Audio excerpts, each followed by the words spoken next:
No. Hola Santiago, ¿cómo estás? Buen día, bienvenido a Tierra Federal. Mariana y Víctor de la Radio Pública te saludamos. Muchas gracias, es un placer enorme estar acá. Bueno, la verdad está muy bueno poder conversar con vos porque te hemos visto admirado, aplaudido tantas veces en televisión, en las redes sociales. Contanos un poquito la historia para que los vecinos, las vecinos que están en casa puedan ubicarse de quién sos. ¿Cómo viene tu historia con Javier Milei? Mirá, yo hace 12 años que tengo mi programa al aire en distintas señales, multipremiado, que se Sí, llama Uno más Uno Tres, que representa la cuenta imperfecta de la política, esa costumbre de que en la Argentina nunca 2 más 2 da 4, entonces sí, todo da uno más uno 3. tal cual. En el contexto de aquellos años, estamos hablando de muchos años atrás, Sí.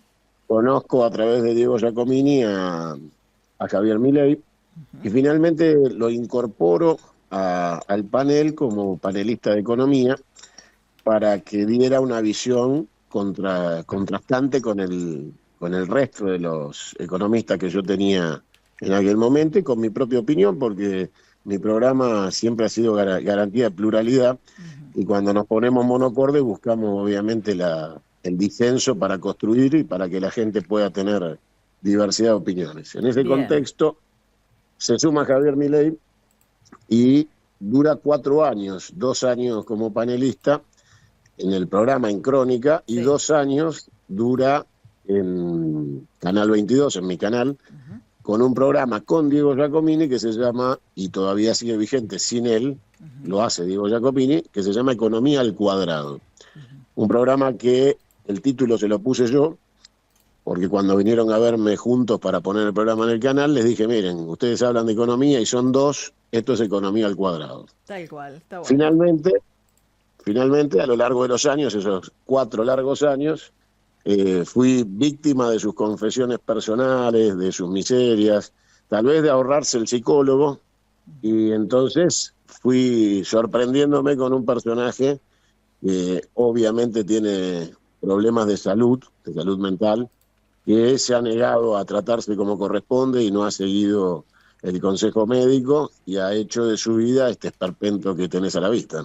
Tal cual, tal cual. La verdad es que cuando vos decís esperpento, en algún momento esa figura vendió, ¿no? Esa figura fue disruptiva, mucha gente se compró. Esto de el loco de la motosierra que venía a luchar contra la casta y lamentablemente hoy estamos viviendo las consecuencias de algo que para vos ya debe haber sido anticipado o por lo menos pensado antes de que Milei gane, supongo. Mira, yo fui precandidato a presidente y lo expresé durante toda la campaña, traté de advertirle al pueblo argentino cuáles eran las consecuencias demenciales que podía traer esta elección. Voté con las dos manos, hice campaña para Sergio Massa en la primera vuelta cuando yo ya no era candidato porque no habíamos podido pasar las pasos Sí. y empezamos a hacer campaña furiosa para que Massa fuera presidente y evitar esta catástrofe argentina que nos toca vivir. Ujú. No se pudo y entramos en este ciclo que es un ciclo oscuro, oscuro.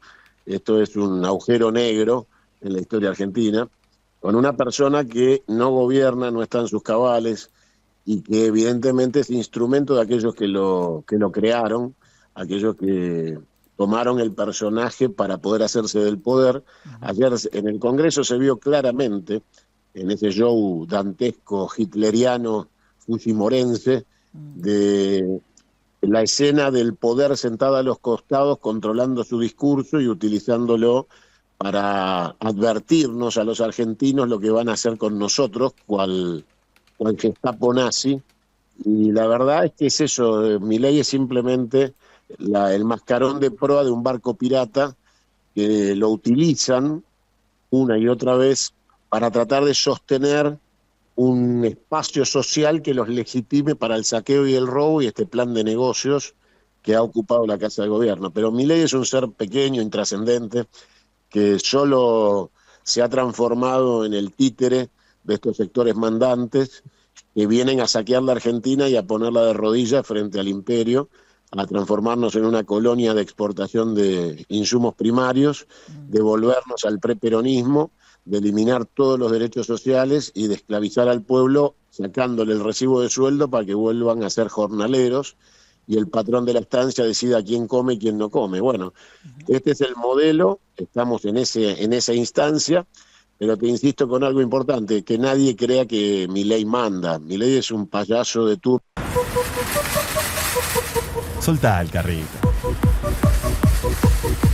De estos sectores, es un pibe, como te digo, que está enfermo, que da lástima en lo personal cuando uno lo conoce, por las situaciones de bullying, grooming y acoso. Es un chico que cuando era pequeño le pagaba a los compañeros del secundario para que salieran con él, con lo cual, esto contado por él, con lo cual de esas experiencias, sus traumas y esta necesidad de protagonizar este show, porque esto para él es su show personal, pero que cuando termina de ser comunicado, digamos, lo desactivan y lo encierran. Es una persona que ha vivido toda su vida encerrado en un departamento de un ambiente con 4 perros y que la verdad es que no tiene destino, dormía con el perro. Muchas veces los vecinos quejándose por las heces de los animales en ese departamento y el olor que salía. Y hoy se encierra en Olivos, o lo suben a un avión, lo mandan de viaje, y cuando ustedes ven alguna reunión que pueda tener, esos son 2 horas de un viaje que tal vez sea de 10 días, que estuvo encerrado en su habitación en el hotel, y la hermana es quien regula como sitio de apego sus depresiones y ataques esquizofrénicos, con lo cual el personaje Milei es menor. Acá hay que preocuparse de Urnequian, Caputo, Macri, de toda la banda de forajidos francos. Yo no sé si ustedes sabían, pero un 19 de septiembre del 55, el padre de Guillermo Francos bombardeaba la destilería de Mar del Plata junto a la Revolución Libertadora. Así que festejen que el ministro del Interior es el hijo de aquel criminal que también participó del bombardeo a la Plaza de Mayo. Cuántos datos, la verdad es que te escuchaba atentamente y pensaba en qué manos hemos caído, ¿no? Porque, como vos decís, la preocupación hay que orientarla a los verdaderos forajidos de la historia y no a este personaje menor, como para hacer propias tus palabras, que es nada más que la pantalla. En este marco, ¿qué es lo que se viene, Santiago? Porque me imagino que de este análisis tan profundo en conocimiento de la personalidad de Milei, podés más o menos prever que cuando la gente salga a la calle o, por ejemplo, Cristina salga a hablar en actos públicos, dicen que tuvo una crisis Milei cuando Cristina el viernes habló en Merlo, y él le habló directamente sobre lo violento de su discurso, sobre las fallas en su análisis. Dicen que eso lo llevó a una crisis profunda, que lo tuvieron que sacar en ambulancia de la Casa Rosada. ¿Qué es lo que se viene en este escenario? Mira, es como te contaba hace un rato, sus depresiones o sus ataques tienen disparadores diversos, no tienen que ver con un tema en particular, porque tiene muchos temas. Tal vez pueda ser el discurso de Cristina, o tal vez pueda ser la frustración de ver que algunas cosas que él tenía en su imaginario no tienen que ver con la realidad. Yo describí el discurso en el Congreso como Hitler en el búnker previo a la caída, Claro. Rodeado de generales que le dicen vamos para adelante, cuando saben que ya no hay tanques, no hay divisiones, no hay soldados, no hay retaguardia, no hay municiones, y él sigue dando órdenes de desplegar las tropas y de recuperar territorio. Bueno, eso era Milei el otro día, un delirante que utiliza frases como, por ejemplo, a partir de ahora y para siempre. Nadie que tenga sentido común y tenga en orden su psiquis, en democracia se atreve a decir que lo que uno va a hacer es para siempre. Tal cual. Porque la democracia es plural y dinámica y hace que lo que es bueno para hoy tal vez no sea bueno para mañana, y todos sabemos que uno hace lo mejor que puede cuando gobierna, pero que vendrá otro atrás, con lo cual a nadie se le ocurre el disparate de decir esto es para siempre. Cuando alguien dice esto es para siempre, está hablando del modelo nazi de los 1000 años de Hitler. O sea, estamos frente a un delirante. Y lo más grave es que llegó a decir en el Congreso que una ley que tiene muchos votos en el Congreso es la más corrupta de todas. Entonces uno dice, bueno, a ver, le está diciendo a todas las provincias y al pueblo argentino que cuando eligen sus legisladores, cuanto más consenso democrático se consiga en el Parlamento, peor es. O sea, todo lo que dice atenta contra la democracia, todo.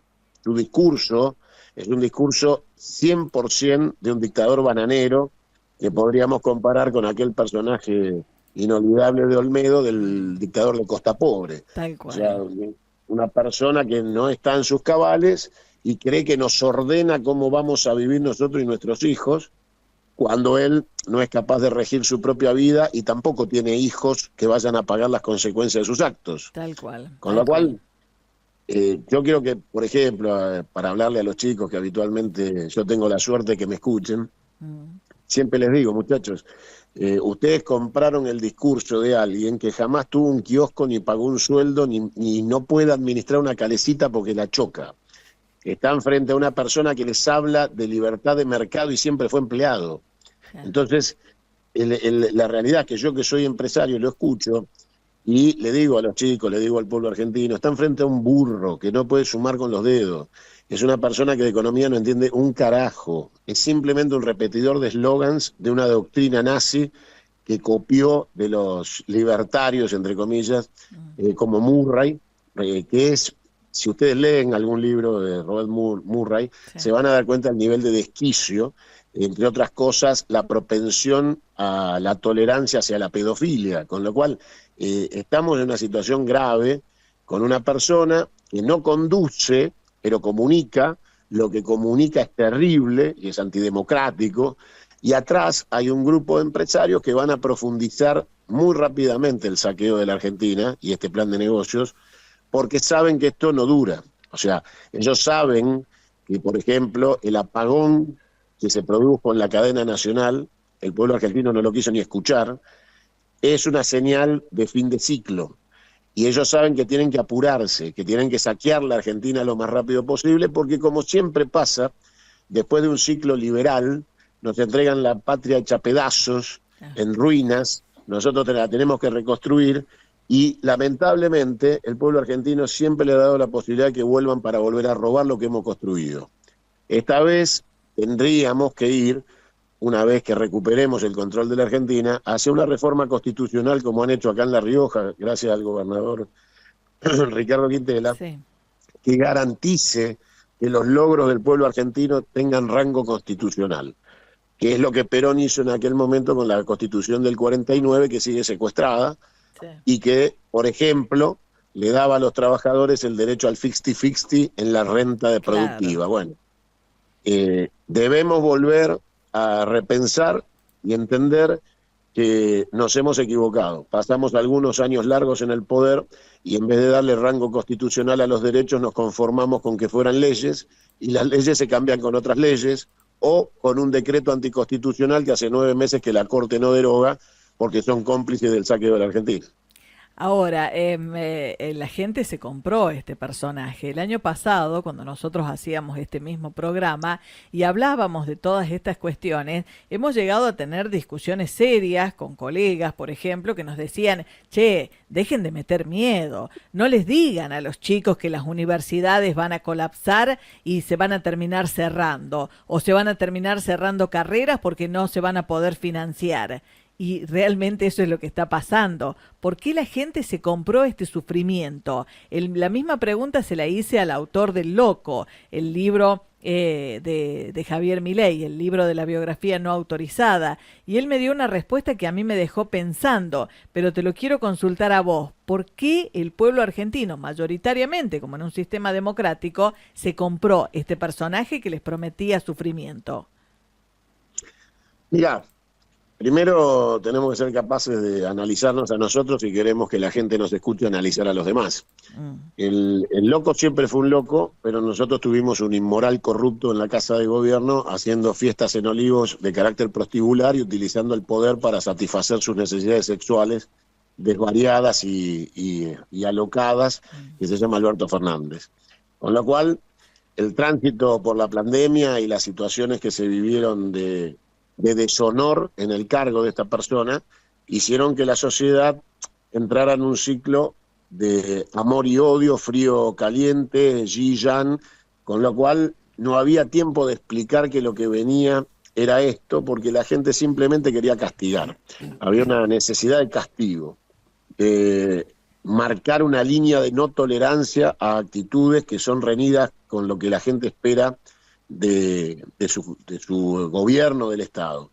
Y este personaje ingresó con lo que se llama metodología para mí del Plan Cóndor 2 comunicacional, que es el efecto Trump-Bolsonaro-Milei, Sí. que es un sistema de comunicación de este tridente de estados que fueron gobernados por estos personajes y que siempre terminaron mal y no duraron más de un mandato.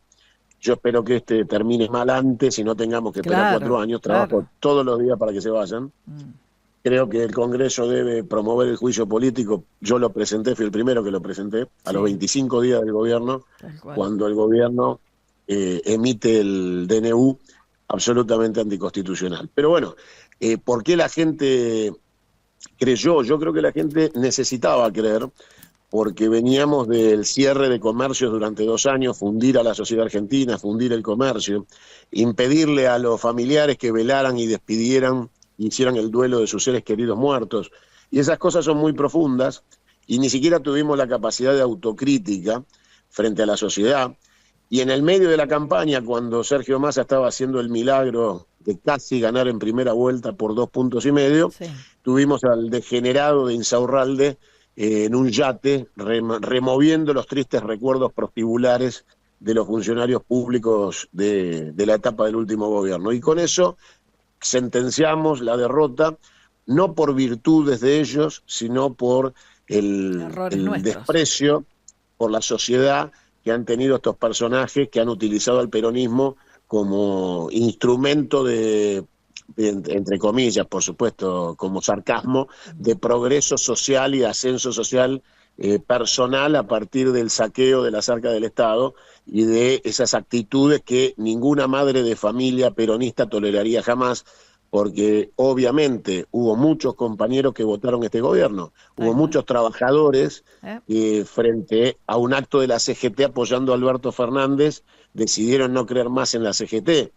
Ayer, sin ir más lejos, no hubo un solo comunicado de la CGT repudiando el discurso de Milei en el Congreso, porque estaban visitando al Papa y no hay una sola declaración de la CGT de un plan de lucha contra el ajuste anunciado por el presidente en el Congreso. Entonces, la realidad es que nosotros hemos dejado el espacio vacante y el poder que no se usa se llena. Y nosotros dejamos vacante el poder y lo llenaron ellos. Entonces, lo primero que tenemos que hacer, por ejemplo, es destacar a gobernadores como Quintela, a intendentes jóvenes de todo el país. En Mercedes tenemos un compañero como Maximiliano Frontera, en Malvinas Argentina, Leonardo Nardini, en Esteban Echeverría, Fernando Grey, en Morón, Lucas G., en el sindicalismo, la renovación, por ejemplo, con un pibe, como se llama Facundo Moyano, tiene 39 años, 3 proyectos de renovación sindical presentados en el Congreso de la Nación, renunció a su banca, un gesto que es poco conocido en la Argentina de alguien que devuelva su banca porque está asqueado de los mecanismos parlamentarios.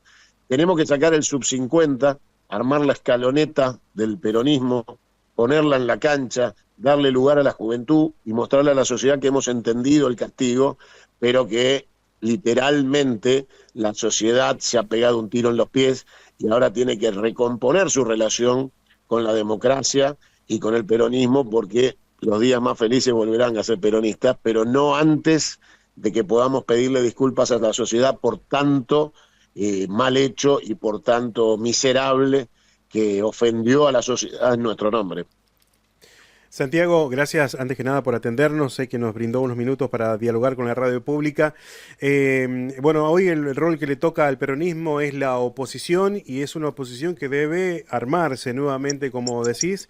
Ricardo Quintela es una de las personas, una de las figuras del peronismo que justamente pretende liderar el peronismo nacional para volver a enamorar con el justicialismo a la sociedad, para generar un proyecto, un modelo de país que pueda sacarnos adelante y para mejorar la vida de las y los argentinos. ¿Pensás también que Ricardo Quintela es la figura que puede llevar nuevamente al peronismo a persuadir al electorado?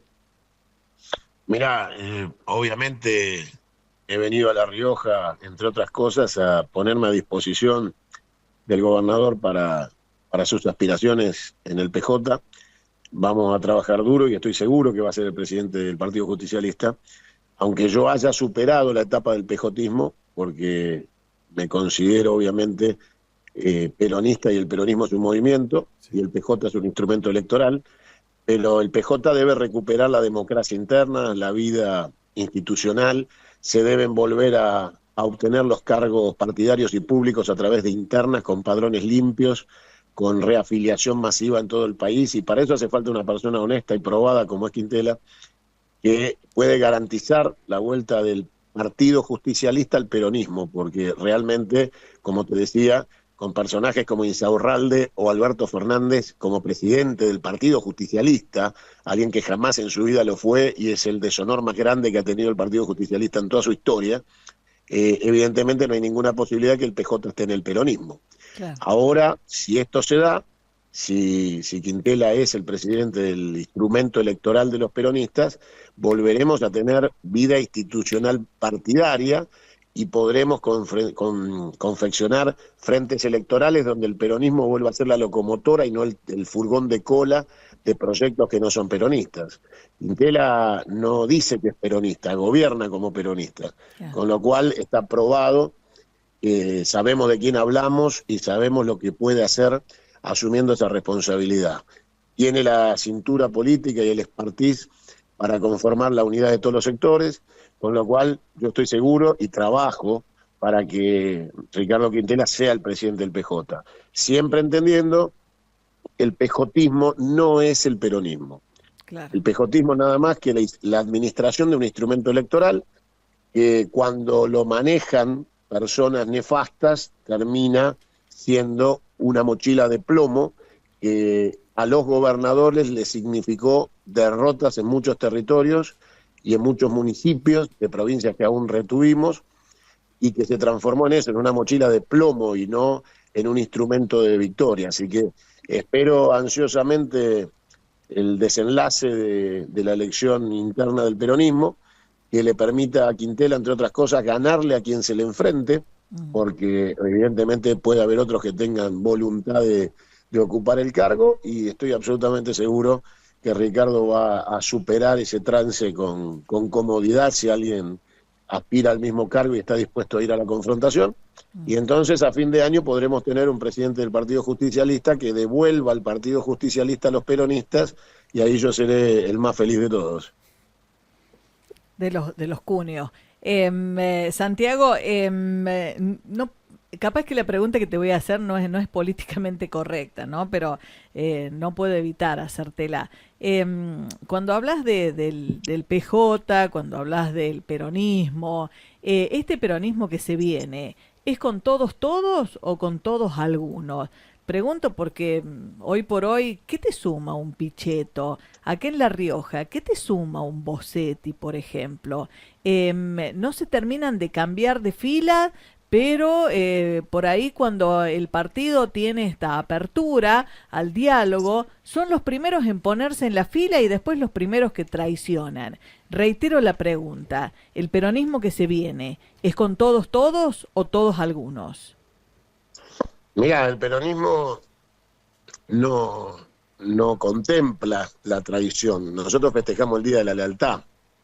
Nosotros no tenemos el Día de la Traición. Claro. Lo festeja Pichetto, lo festejan todos los personajes nefastos. En todo caso lo festeja Martín Menem y su padre. Claro. Pero la verdad que Nosotros tenemos bien claro quiénes son peronistas. No hay ningún peronista que pueda financiar este gobierno o ser parte de este gobierno. Cualquiera que haya votado las leyes de este gobierno no es peronista. Cualquiera que haya acompañado a este gobierno en este saqueo de la Argentina no puede pertenecer al Partido Justicialista y debe ser expulsado del Partido Justicialista y perder su afiliación. Y entonces reconstruir, como te decía, una escaloneta del peronismo con un sub-50 identificado con el peronismo del siglo XXI, conducido con la experiencia y la bonomía de quienes sí probadamente son peronistas, como es el caso de Quintela, y de ahí en más no volver a cometer nunca el error de dejar que personajes infiltrados en el peronismo terminen siendo la imagen de corrupción que nos lleva al divorcio con la sociedad. Pichetto es un traidor, Pichetto no puede estar nunca en el Partido Justicialista, y en el borde y en el límite de estar en el mismo lugar está Guillermo Moreno diciendo barbaridades como que Victoria Villarroel, que es una apóloga del delito La del van a genocidio peronizar.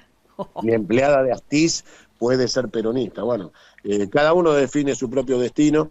Yo lamento mucho lo de Guillermo porque es un tipo querido para mí y el cual goza de mi amistad, pero ha cruzado límites y se ha subido a los aviones que bombardearon la Plaza de Mayo, Claro. con lo cual tiene que pedir disculpas. Tiene que pedir disculpas por decir que el Netanyahu, un asesino, un criminal, un genocida del pueblo palestino, puede ser compañero, según él. Tiene que pedir disculpas por decir que el nacionalismo brasilero es Bolsonaro. Tiene que pedir disculpas por decir que se quiere parecer a Trump.